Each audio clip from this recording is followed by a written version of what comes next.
George Kilpatrick Inspiration for the Nation, celebrating people we feel good about. Lisa Alford is the CEO of ACR Health. And they've got a big event coming up. They got a big fundraiser. They want you to bet on Fabulous. Yes. It's the talk to me, Lisa. What's going on? That's coming up Friday, October the 11th. So by my calendar, Lisa, since we are now on today, October the 6th, we're talking about October the 11th. That's this Friday. This Yes. Friday. Are you ready? Yes. Are We you are ready? ready. We are ready. We are ready. We are excited about our Bet on Fabulous event, and I've described it as a casino night with a twist. So Okay. we're going to have a fabulous night of gaming, entertainment, silent auction, and pop-up drag presentation. So we're excited about that, and that's the part that's with a twist. We'll have great food and bring your family and friends. And when you say pop-up drag, that means that you never know when somebody's gonna, is that what you mean? Pop-up drag presentation? Well, we're going to have throughout the night. We'll have different drag presentations throughout the night as part of the entertainment for that evening, in addition to our DJ and other activities. So And people can get tickets how and where? they can go online to our website at acrhealth.org, get their tickets. We've got them on social media, all of our social media outlets on Facebook and Instagram. We've got QR codes. We've been sending out emails to our friends that have been our long-term supporters of ACR Health. And so that's where you can get tickets. Tickets are $125, but we know this is a party with a purpose to support the great work that we're doing here at ACR Health. Yeah, and I know that that's really important. And it's at Drumlins. We should say that, right? It's at Yes, Drumlins. Drumlins Country Club from 6 to 10 p.m. And for you, this is a way to support the work that ACR Health continues to do in the community. This money would go to do what? Well, we are wanting this funding to really support the stigma-free, trauma-informed services that we provide to the community, whereby we help our community members throughout Central New York live healthier lives. We do that through various programs that we have, our prevention programs, where we're doing testing and education information. We also do that through our harm reduction services that we have where we're helping persons with that are dealing with addiction. Also, our Q centers and our youth development services that provide adolescent pregnancy prevention services, our LGBTQIA centers, which we call our Q centers, those services as well. And many of our services that really support persons that have complex health conditions, as well as our health insurance counseling and assistance services. So this is really a way for the community to support the efforts and also have a good time, I would think. Exactly, exactly. We want you to have a good time, and that's why I say it's a party with a purpose. We're having a lot of fun, and but we know that it does go to support the very critical services that we provide to the community that assist our community members, our family members, our friends living to help them live healthier lives. Lisa, you described it as, say that those words again, stigma-free, what's the Stigma-free, trauma-informed approach. trauma-informed? Okay. Yes, because when we work with people, we take that into account when we design our programs and our services, when we look at where we are located, the types of programs. We also really look to hire persons that many times have their own lived experiences. And that gives them a very different, very personal connection to the clients that they are working with, that they've walked that same path.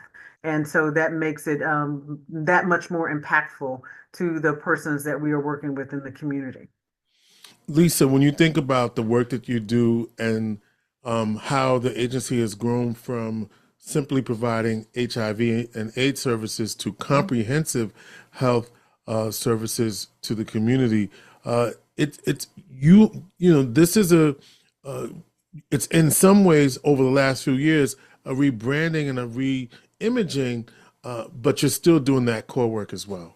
Exactly. Many people know us from how we started, which was 40 years ago, a little over 40 years ago, where the agency started out with 100% volunteers, really supporting persons who were HIV positive as they were living and unfortunately all too often dying with HIV and well, dying of AIDS. And we now are an organization that serves, Central New York. We have offices in Utica as well as in Watertown. We're serving over 12,000 persons a year. And we have really followed the data and the evidence of what are the needs of persons that have complex health conditions. And so knowing that those persons have challenges with addiction, that makes them more likely to have various, be HIV positive or have hepatitis C. So that's why we got into the work of harm reduction and addiction. People were sharing needles, and we have a syringe exchange program. We also know that many of the LGBTQIA plus youth that we work with, many times they have challenges with housing. So we have housing programs for our LGBTQIA plus youth and support services for their family members as well. So everything that we do is really using the evidence of what the data tells us. Many of these marginalized and many times under-resourced communities need. And we certainly seek to continue to make a difference in all of those communities.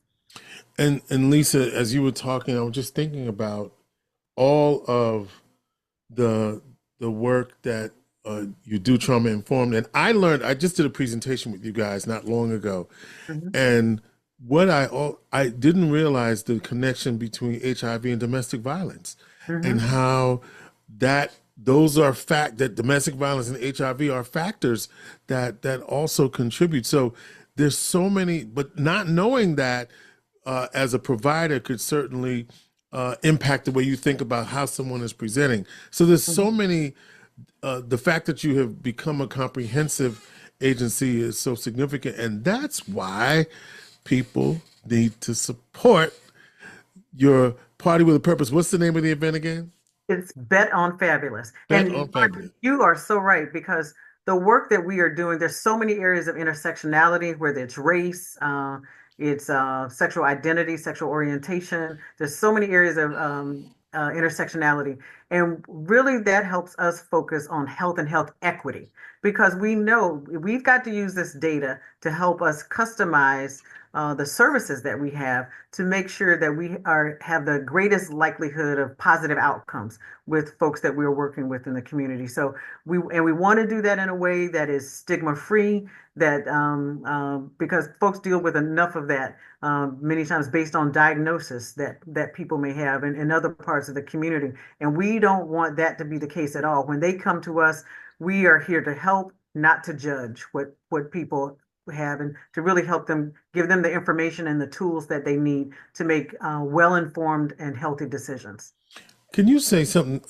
I'm so you and I are both members of faith communities. Yes, We're in the same faith community. Let's just be yes, clear. yes, No, let me say it another way. We go to church together, right? yes, yes. But Lisa, I want you to say something to our church community because what you just said is so powerful. But I think part of the challenge is how our faith communities are responding or not responding.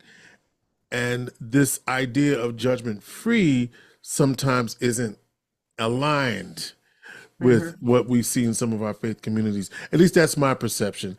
Yeah. Now, you can And tell, I think there's certainly been a change with many congregations through the years that we really have to serve people where they are. And faith communities have had to do the same type of thing.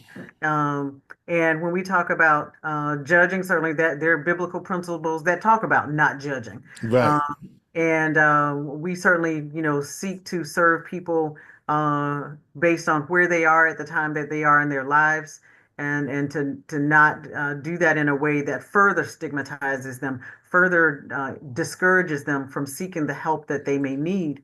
And we not only offer care, but we're helping people regain their dignity in many instances. and the tools to help them really live a brighter future. And again, make really important and informed decisions. And it's up to people like you and me, and certainly we've got a fabulous team here at ACR Health that are very committed to making sure that we support people as they, walk that journey of getting the information they need to make healthy decisions, and obviously we all have the right of self-determination, and we just want to make sure that people have the information they need, the resources that they need in order to do that. Lisa Alford, bet on Fabulous Friday, Yes. October the 11th at Drumlin's Country Club, 6 to 10 p.m. Yes. Pop-up drag performances, casino nights, Royale. We want the community to come out and have a good time. And Yes. so ACR Health and I have partnered to help make sure that happens. Okay, so how do people get tickets, Lisa? Again, you can go to acrhealth.org, purchase tickets through our website. You can look at all of our social media platforms. We've got QR codes available where you can, download that, purchase your tickets that way. And we just want to see everybody there have their faces into place from 6 to 10, as you said, on Friday, October the 11th at Drumlin's Country Club. And really just help us have a great night. We've got everything from blackjack to poker, all sorts of casino style games. We also have a silent auction. We've got some great prizes also, great things that people can bid on. We're really excited about that. We've got some artwork from Jaleel Campbell that we will be auctioning. So we're really excited about that. One more thing, Lisa. What's the attire? The attire is whatever you want. Oh, so this is not like a stuffy kind of gala. No. Jeans, Whatever you would people like. want to come in jeans, they can come in jeans if they want. If they want to come in jeans, if they want to come dressy casual, and you can come as you like. Come as you like. Which, for a lot of people is actually harder because now they can't decide how so it's up to you. Right. We don't want that to a barrier. We don't want that to be a barrier to people coming out, having a good time, and supporting a great cause. Because really, the focus is on having a good time and supporting the life-changing work that our staff does with folks in the community. ACRHealth.org. Lisa Alford is the CEO of ACR Health, and she's hoping that you bet on Fabulous right here on Inspiration for the Nation. Friday, October the 11th, Drumlin's Country Club, acrhealth.org. Inspiration for the Nation. Be there.